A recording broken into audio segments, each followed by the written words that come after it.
Assalamualaikum warahmatullahi wabarakatuh. Selamat siang semuanya. Halo Sobat Ekonomi, kenalin nama aku Rizky Wijayani dengan nomor NIM 01021182126040 dengan dosen pengampu Bu Mardalena. Baiklah, saya di sini akan memaparkan tentang teori perencanaan pembangunan. Nah, sebelum itu kita ketahui kata kunci yang utama yaitu teori perencanaan ialah rencana atau plan, yang kedua itu merencanakan atau to plan, yang ketiga itu perencanaan atau planning, dan yang keempat itu ialah perencana atau planner. Mari kita simak. Nah, Sobat Ekonomi, tahukah Anda apa itu perencanaan? Menurut Undang-Undang Nomor 25 Tahun 2014 Pasal 1, perencanaan adalah suatu proses untuk menentukan tindakan masa depan yang tepat melalui urutan pilihan dengan memperhitungkan sumber daya yang tersedia. Oh iya Sobat Ekonomi, tahukah kalian ciri dari perencanaan menurut Peter Hall tahun 2002? Yang pertama, perencanaan adalah proses aktivitas yang bertahap untuk mencapai tujuan tertentu. Yang kedua, perencanaan memuat proyeksi-proyeksi statistik, formulasi matematik, ilustrasi diagram, dan yang ketiga, perencanaan memuat gambaran keterkaitan komponen-komponen antar kegiatan perencanaan. Adapun yang perlu kita ketahui fungsi dari perencanaan, yang pertama, mengurangi atau meminimumkan resiko dan ketidakpastian. Yang kedua, penentuan standar of performance, memberikan arahan bagi pelaksanaan pekerjaan. Yang ketiga, memberikan prosedur untuk melakukan kontrol secara efektif. Dan yang keempat, memberi arahan guna pencapaian tujuan secara optimal, terdapat feedback terhadap proses-proses. Nah, kemudian teman-teman, kita harus tahu terkait selanjutnya yaitu dua unsur utama perencanaan. Di dalam sebuah proses perencanaan, secara umum selalu terdapat dua unsur penting, yakni yang pertama, hal yang ingin dicapai, dan yang kedua, cara untuk mencapainya. Dalam penjabaran, di proses ini, perencanaan dikenal sebagai berbagai nomenklatur seperti visi, misi, tujuan, sasaran, strategi, kebijakan, program, proyek, aktivitas, dan lain-lain. Oh ya, proses perencanaan sebenarnya bagian dari proses capacity building, yakni membangun kapasitas kelembagaan dari suatu institusi. Kemudian implementasi dari suatu perencanaan diharapkan mengarahkan pada tercapainya tujuan atau goals yang diharapkan, seperti melalui proses monitoring atas dasar indikator-indikator kinerja yang merupakan proses implementasi yang dilakukan evaluasi.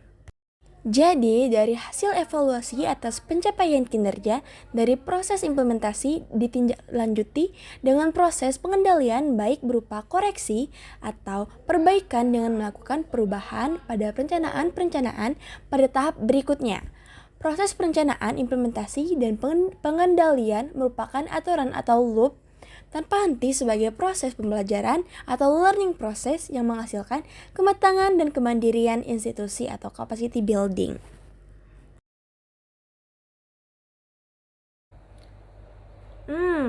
Bagaimana Sobat Ekonomi? Apakah insight tadi telah membuka pikiran kalian? Baiklah, marilah kita perdalam. Sekarang kita ada pertanyaan, mengapa dan dalam situasi apa intervensi publik atau perencanaan diperlukan? Yuk kita simak.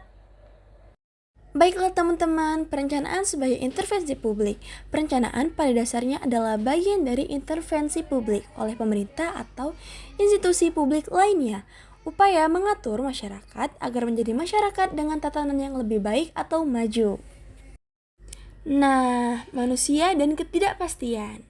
Yang pertama, selalu menghadapi ketidakpastian atau uncertainty oleh pelaku ekonomi yaitu manusia bisa sebagai produsen, konsumen, dan distributor.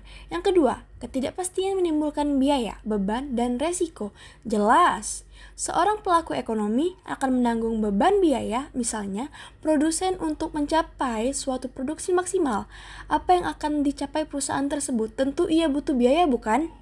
Nah, yang ketiga, manusia selalu melakukan berbagai upaya menaklukkan ketidakpastian, baik secara rasional maupun irasional. Dan yang terakhir, 4, perencanaan adalah cara rasional untuk menghadapi ketidakpastian. Kemudian, pada saat apa saja intervensi publik dibutuhkan? Berikut adalah beberapa alasan mengapa intervensi publik dilakukan. Baiklah, untuk menjawab pertanyaan tersebut, mari kita dengarkan penjelasannya. Intervensi publik dalam perencanaan diperlukan untuk berbagai alasan yang berkaitan dengan kepentingan masyarakat dan tujuan pembangunan yang lebih luas. Berikut adalah beberapa alasan mengapa intervensi publik diperlukan dan pada saat apa saja. Yang pertama, untuk mengatasi kegagalan pasar. Terdapat situasi di mana pasar tidak dapat tercapai efisiensi ekonomi atau alokasi sumber daya yang optimal. Intervensi publik ini diperlukan untuk memperbaiki kegagalan pasar seperti monopoli, eksternalitas, informasi asimetris, dan barang publik. Kedua, mengoreksi distribusi yang tidak adil. Pasar tidak selalu memastikan distribusi pendapatan dan kekayaan yang adil di masyarakat.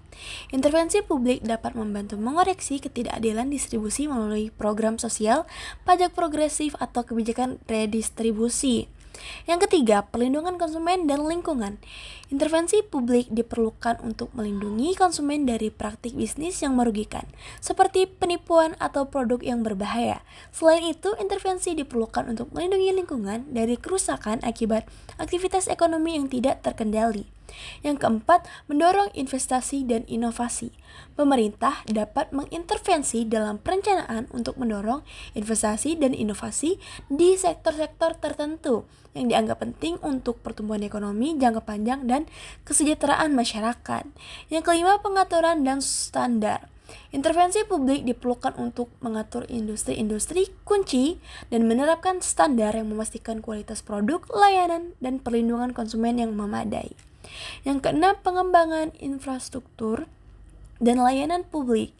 Pemerintah perlu melakukan intervensi untuk merencanakan dan membangun infrastruktur kritis seperti jalan, jembatan, sekolah, rumah sakit, dan utilitas publik lainnya yang diperlukan untuk meningkatkan kualitas hidup masyarakat.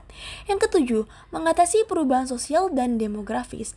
Perubahan sosial, demografis, dan teknologi dapat mempengaruhi kebutuhan dan tuntutan masyarakat. Intervensi publik dan diperlukan untuk merespon dan mengatasi perubahan ini dengan menyediakan layanan dan kebijakan yang sesuai.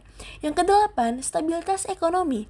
Intervensi publik diperlukan untuk menjaga stabilitas ekonomi dan mencegah resesi yang berkepanjangan atau inflasi yang tinggi melalui kebijakan fiskal dan moneter yang tepat. Dan yang terakhir, yang kesembilan, keseimbangan regional. Pemerintah perlu memastikan adanya keseimbangan pembangunan regional dengan mendistribusikan investasi dan sumber daya secara merata di seluruh wilayah negara untuk menghindari ketimpangan ekonomi yang besar antar daerah. Nah, jadi teman-teman, intervensi publik dalam perencanaan harus dipertimbangkan dengan bijak, mempertimbangkan efektivitas, efisiensi, dan keadilan, serta melibatkan partisipasi publik untuk memastikan keberlanjutan dan penerimaan masyarakat. Wah, bagaimana dengan jawabannya tadi? Baiklah, sekarang kita ada soal kedua. Jelaskan dan berikan contoh 2 dari 7 mazhab perencanaan.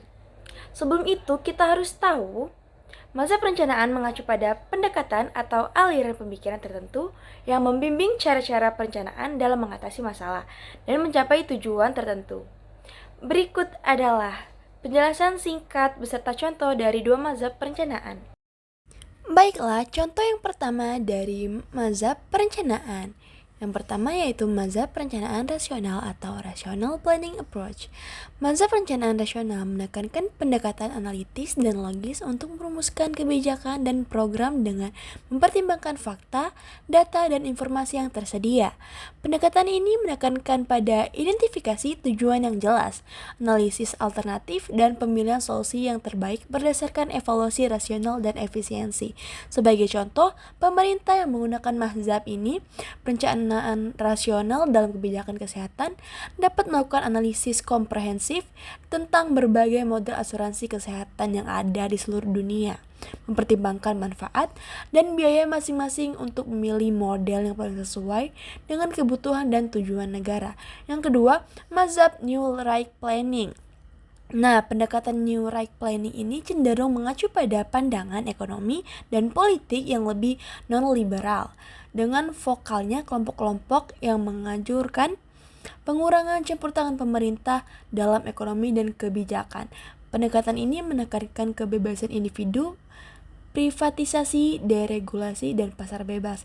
Contohnya, implementasi kebijakan privatisasi dari sektor-sektor yang sebelumnya dikuasai pemerintah, seperti penjualan perusahaan milik negara, adalah contoh kebijakan yang sesuai dengan pendekatan New Right Planning.